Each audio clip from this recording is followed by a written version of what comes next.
یزید کی بیعت توڑ رہے تھے تو وہ لوگوں کو جا کے سمجھاتے تھے. جی بخاری مسلم میں ہے. سرکار وہ ہمارے سٹوڈنٹس کو سمجھا رہے تھے.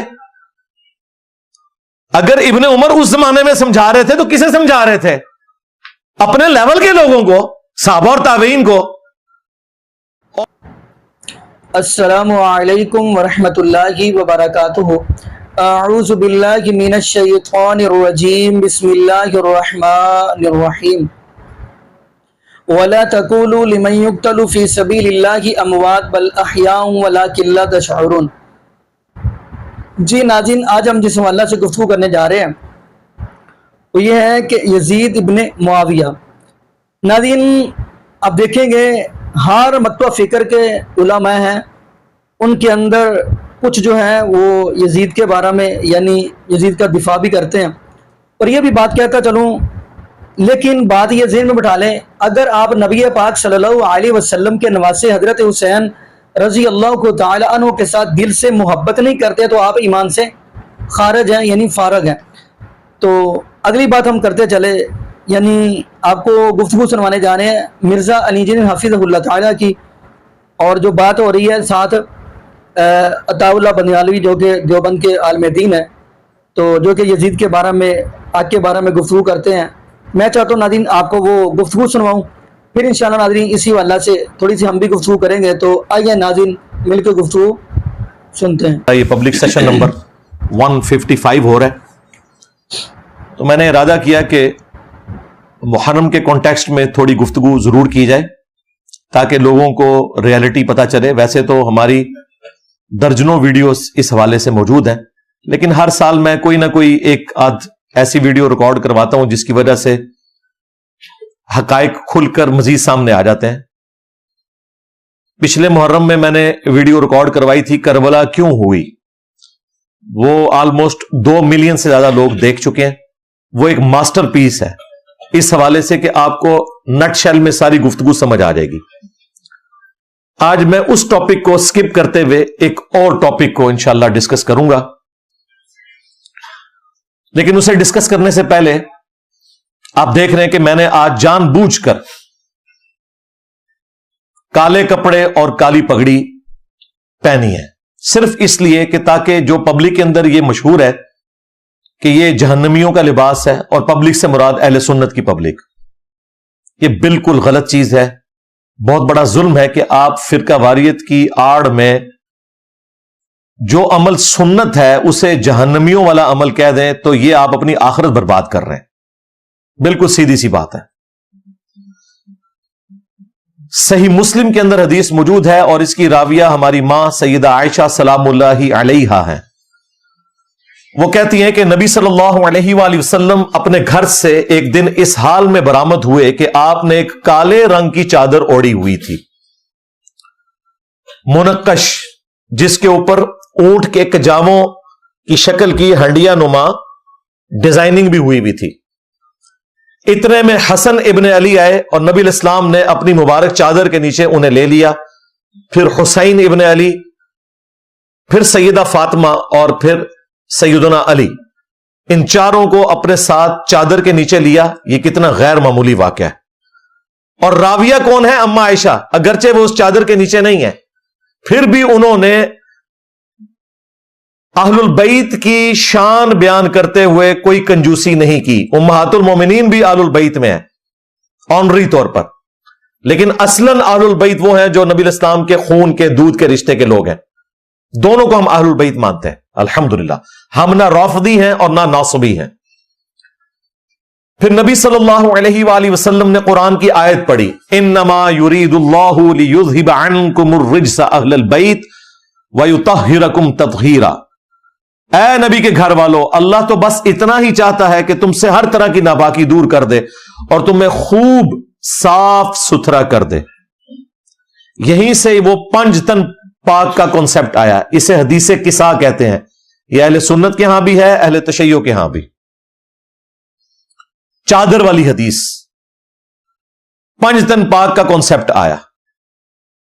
وہ کہتے ہیں جی 5 تن پاک میں تو پے جو ہے عربی میں ہوتی نہیں ہے. بھائی حق چار یار کی چے کے اگر 3 نقطے ہیں عربی میں تو پاک کے بھی 3 نقطے ہیں. یہ فارسی کی ٹرمز ہیں, یہ سمجھانے کے لیے. ہم الحمدللہ حق 4 یار کو بھی مانتے ہیں, سیدنا ابوبکر, عمر, عثمان و علی رضی اللہ عنہم اجمعین وعلیہم السلام اجمعین, خلفائے راشدین کو, اور 5 تن پاک کو بھی مانتے ہیں الحمدللہ. رسول اللہ صلی اللہ علیہ وآلہ وسلم, سیدنا علی, سیدہ فاطمہ, سیدنا حسن اور حسین علیہم السلام اجمعین. خیر یہ ایک ٹاپک الگ سے ہے. میں نے اس حدیث کو صرف اس لیے بیان کیا تاکہ آپ کو بتایا جائے کہ کالی چادر اوڑھنا یہ سنت ہے, یہ جہنمیوں کا لباس نہیں ہے.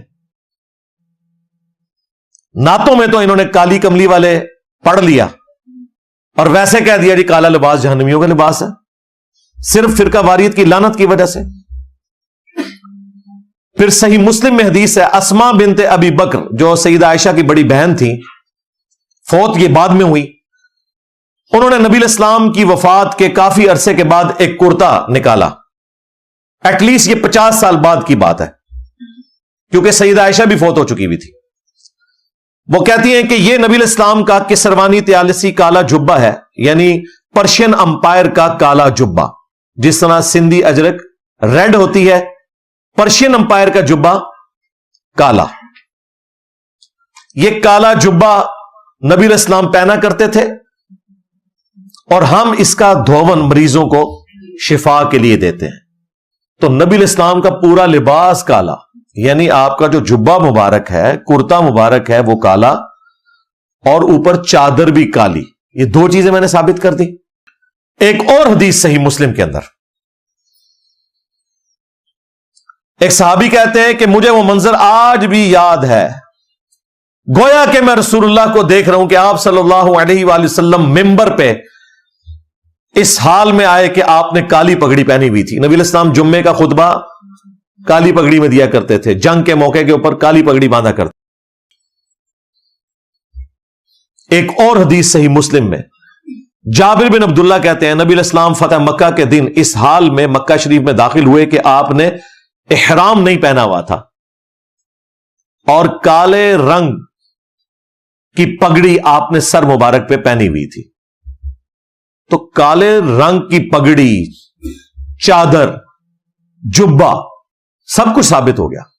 پھر کالے جھنڈوں کے اوپر تو یہاں لوگوں نے کتنی تنظیمیں بنا لی, جو مسند احمد میں ایک کمزور روایت ہے, لیکن اس کی صحیح سند موقوفاً المستدرک للحاکم میں موجود ہے, مشکات میں بھی یہ روایت موجود ہے.